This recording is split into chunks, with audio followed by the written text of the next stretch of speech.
Americans want more electric vehicles, but 50% by 2030 is unlikely. Subscribe to Electric Vehicle News Bitesize podcast for free. The White House and car manufacturers have bold plans, but is it realistic? In Germany, nearly 14% of new cars sold in 2021 will be pure electric vehicles, and another 12.5% will be plug-in hybrids.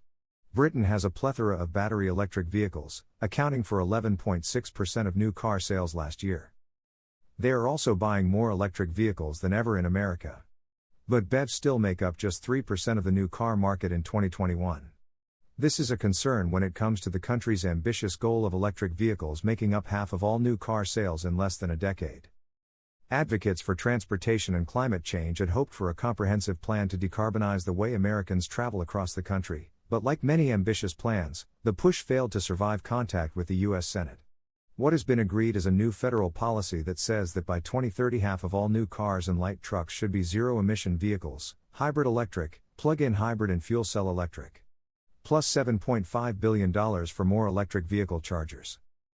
But these ambitious goals have yet to fully permeate the rest of the Americans' federal government.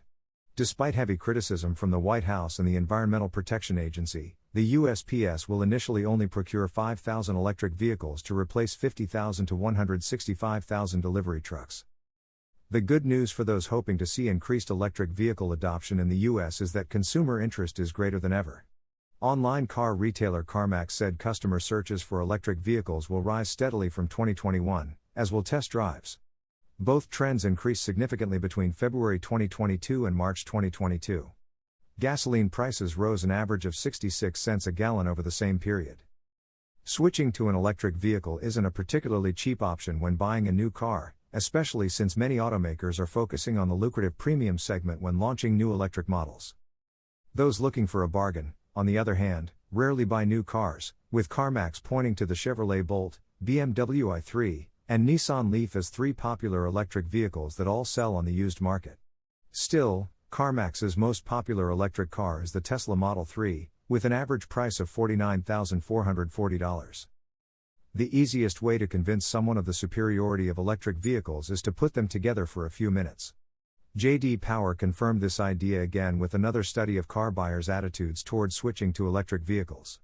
The analysis found that 24% of new car buyers would be willing to consider buying an electric vehicle if they had driven one, while 34% would be willing to consider buying an electric vehicle if they had driven one before. J.D. Power's data shows that these car companies are racing against time as buyers of premium vehicles are twice as interested in electric vehicles as those seeking mass-market vehicles. But it found that among mass-market owners, those who say they are likely to buy a new electric vehicle increased by 6%, compared with just 1% among premium owners, suggesting a willingness to accept more affordable electric cars. Both CarMax and J.D. Power point to a geographic imbalance in electric vehicle adoption in the U.S. Washington, California, Utah, Arizona and Oregon will see the highest electric vehicle sales from the beginning of the fourth quarter of 2021 to the end of the first quarter of 2022, with J.D. Power saying that the coastal states have higher sales than the central U.S. J.D. Power found that more buyers in the West were very likely to consider electric vehicles, while the South actually outperformed the Northeast and North Central regions. The good news is that Americans are interested in EVs, and that interest is only going to grow as established OEMs and startups bring more new EVs to market. However, it is not a foregone conclusion that by the end of the century, the ratio of electric cars to internal combustion engine cars will be 50-50. The problem starts with the supply of raw materials needed to make large lithium-ion battery packs for electric vehicles. Analysts and CEOs of car companies have warned time and time again that there may not be enough batteries to meet all product plans. This would put Americans at a disadvantage, as there are penalties for not complying with European and Chinese emissions regulations. Meanwhile, U.S. efforts to improve incentives for electric vehicles have failed miserably in the Senate.